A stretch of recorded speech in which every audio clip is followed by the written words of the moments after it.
Hey drivers, we're pretty busy with building out our new shop these days, but we're daily driving. That means when there's a maintenance item, we've got to do it.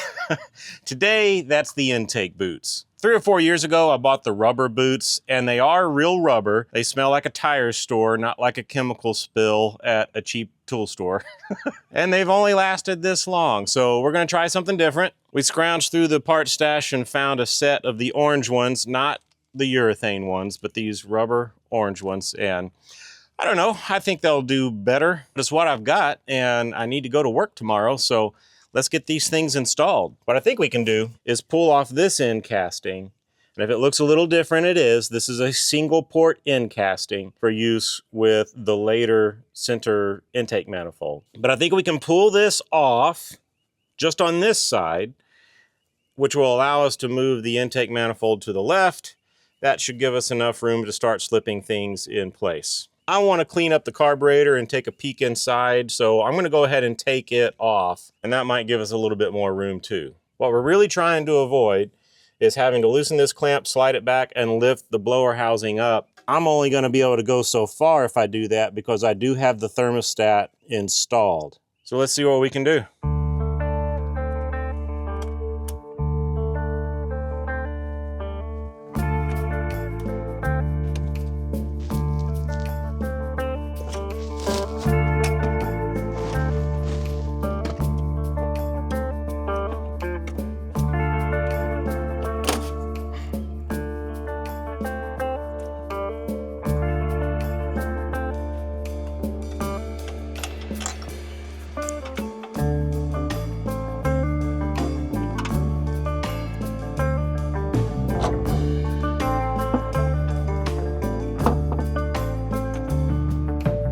While I'm in the area, and before I have a chance to forget, I'm going to loosen the nut that holds the intake manifold to the case.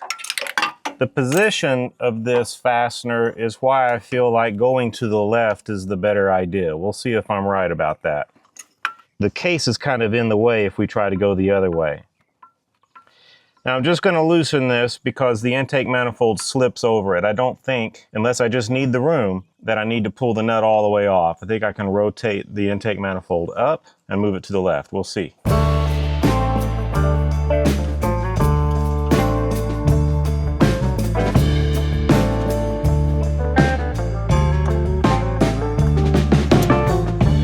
These aftermarket intake manifolds are really cool because it allows you to use a 34 pick 3 without an adapter on single port heads. This is what's not cool about them. I had to work with them quite a bit just to get them this close, and as you can see, it's not all that great.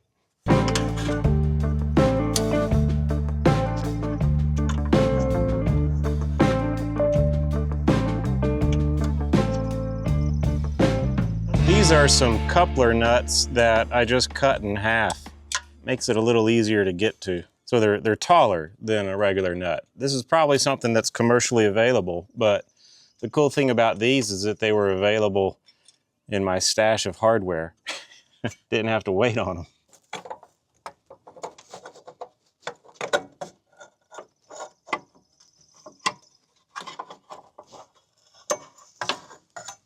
I kind of sort of don't want anything to go down in there, so... And I've accounted for 2 nuts and 2 wavy washers.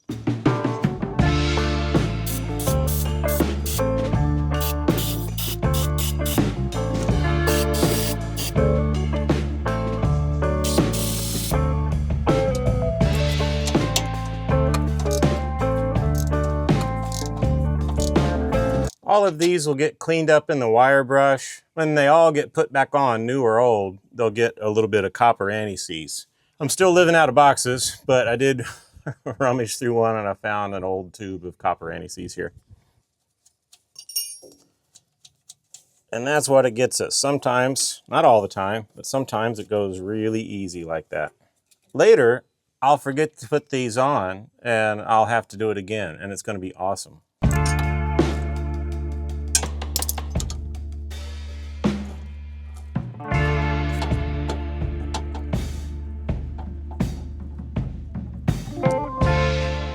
That, a little bit of soot. I should probably check my heat riser tube. Okay, it's loose. Now, what I'm hoping is we can do kind of sort of like that and pull off this boot. Yeah, this is going to work fine. Okay, I'm going to spend a little time cleaning everything up, then we'll get it all put back together. A few quick thoughts on Zen and the art of getting to work tomorrow. Number one, there was no problem with the engine. The engine was running fine. I'm not doing this boot replacement because I'm fixing a problem. What I'm doing is avoiding a problem. See, now I can do a shop repair. I'm at home, I'm not stranded, I have everything I need, it's great. Those silly split boots would be good for a field repair if we got stranded somewhere. So not a bad idea to carry them, but when I have time and when I have a good place to do it, I think I'm going to use the regular boots for this repair. It's tempting to use the new stuff that comes with stuff. I noticed that the band on the old one, it has a VW logo there. And if you look at the band for 2 seconds, you see it's better. So these are going to get thrown in the hardware bin because that's what they are. And this old one is going back on the car. Once again, like how many times do we learn this over and over and over again? I've lost count for myself. The old stuff is often better than the new stuff. So old band clamps go on, and we don't mind doing the labor to have boots that are not already cut for you. And one more thing, the Walmart brand of brake cleaner will take Rust-Oleum off lickety-split. Be advised. We've done a little bit of cleaning. I think it's going to be a good idea to replace that metal gasket that's in there, so we're going to try and pry that sucker out. What I'd like to avoid doing is scoring the mating surface underneath the gasket. So while it's tempting to jam the screwdriver underneath there, I'm not. I'm really just getting it underneath the lip of the gasket where I can and applying an upward force. And I've seen it move just a little bit, which means eventually we'll get there. But again, I'm not pressing in, I'm just going up. There it went. We're all cleaned up and ready for the new gasket. Those of y'all with dual ports, which is probably most of you, have obviously a different gasket situation to deal with. But this is what I'm looking at. A little metal crush gasket. And that one is too small. 40 horse? I don't know. So I got to go fish. Here's a comparison of the old and the new. So yeah, this is the wrong one. While we're looking at it, I had noticed previously when things weren't aligned well that the gasket was crushed unevenly, and so this was the replacement, and it looks like it was nice and even, so I'm happy to see this. The car ran good, didn't have any vacuum leaks, and so I could assume that it was in good shape, but there we go. The whole thing has got some crush to it. Okay, we have a proper gasket. That fits a whole lot better.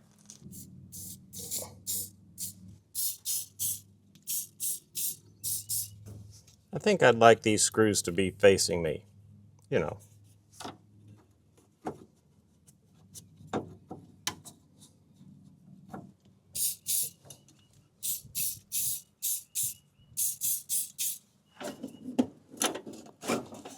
I like these things. For whatever reason, they went from being worth nothing to worth a lot, but I do like these things, so I can use the bigger intake manifold for a single port. However, like so many things, they need a little bit of work. I had to clearance these to fit on my engine, so that's something to check if you consider using these things.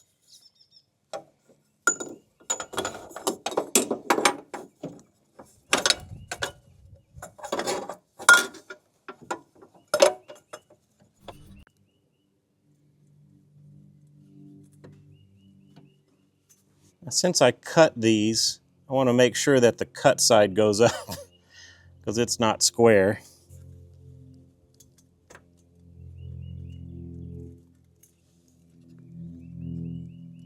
I'm expecting to have to do a lot of finagling to get these set just about like I had them before. So I'm going into this with a little bit of patience.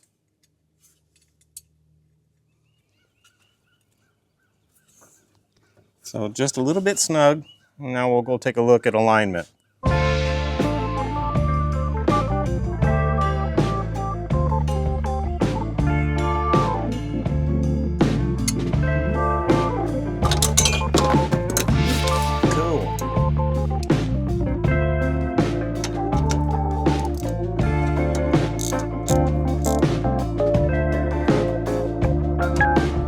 I think it's good practice to get all the hardware stuff tightened up first before I slide the boots over, because I really want to see how it's going to line up and make sure it's acceptable. Over here, the alignment was much better.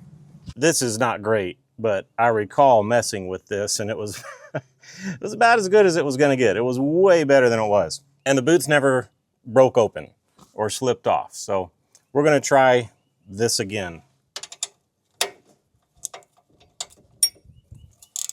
Does anybody else have an old 1/4-inch ratchet that you should have gotten rid of long ago, but it's the one you've had since whenever, so you keep struggling with the stupid thing? Asking for a friend.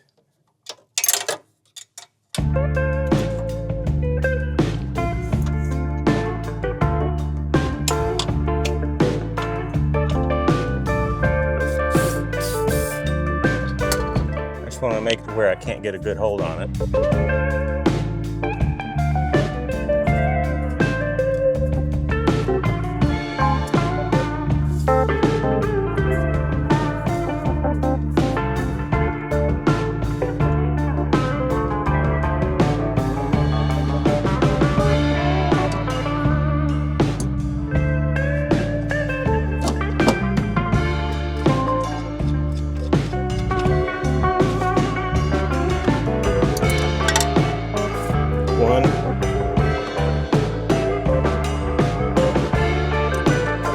Tries. For the carb, I just took it apart, cleaned it up, put it back together. Really haven't changed anything. It was just a good opportunity to clean it up a little bit and check a few things. The rubber caps here, the vacuum caps, were all deteriorated, so I replaced those while I was at it, and it helped me find this issue. So gonna need to find a big cap for that one. Don't want to lose any of that cooling air like I am here. Starting to see some cracks in this fuel line. I don't know if they're visible or not, but there's some right here. So I'm gonna go hunting for that too. Okay, we're gonna try this. That's kind of snug.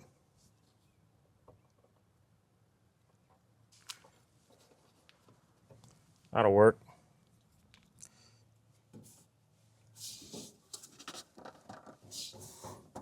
Whoop. Okay, it's in there. That'll do the trick.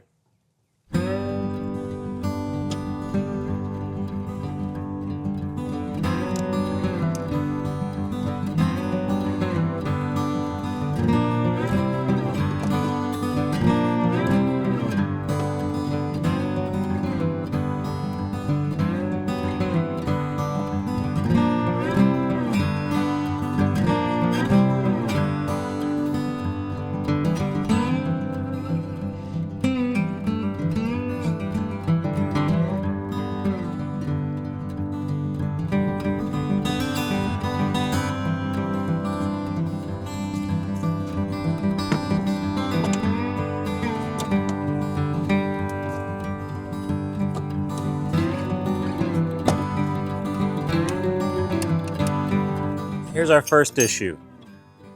My air cleaner doesn't fit. Of course it fits, but it just doesn't fit anymore. So what I think has happened is I've mounted my intake manifold tilting back a little bit so the air cleaner is hitting the fan shroud. So I need to fully seat the intake manifold. Hopefully that's not too difficult.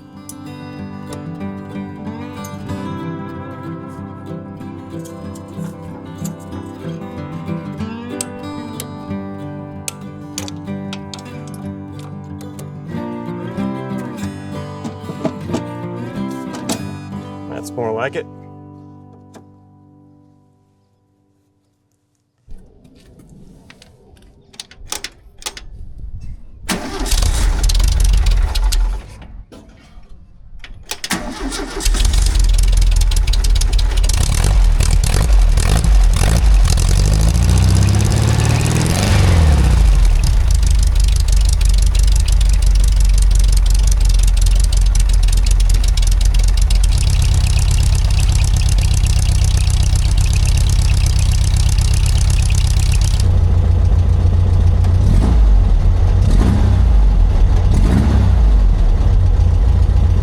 gauge looks good, but let's go check it anyway.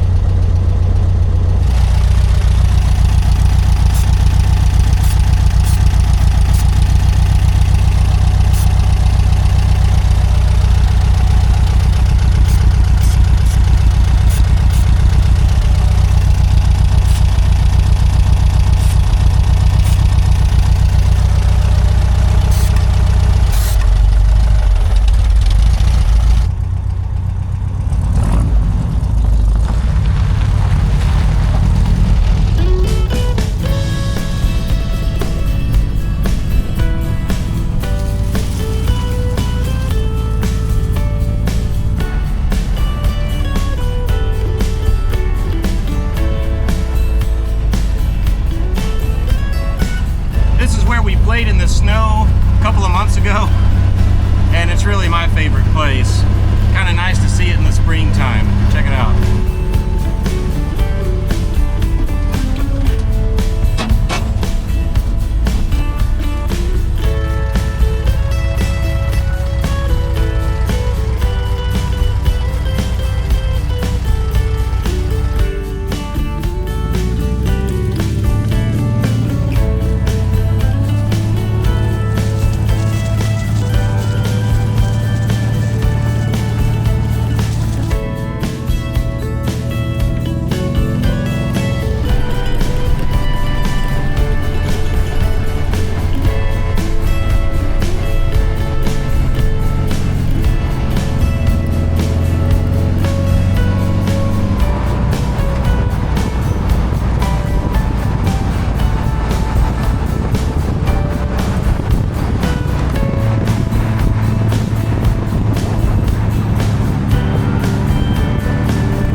We're still getting caught up on videos of our move, so if you haven't checked them out, you really should.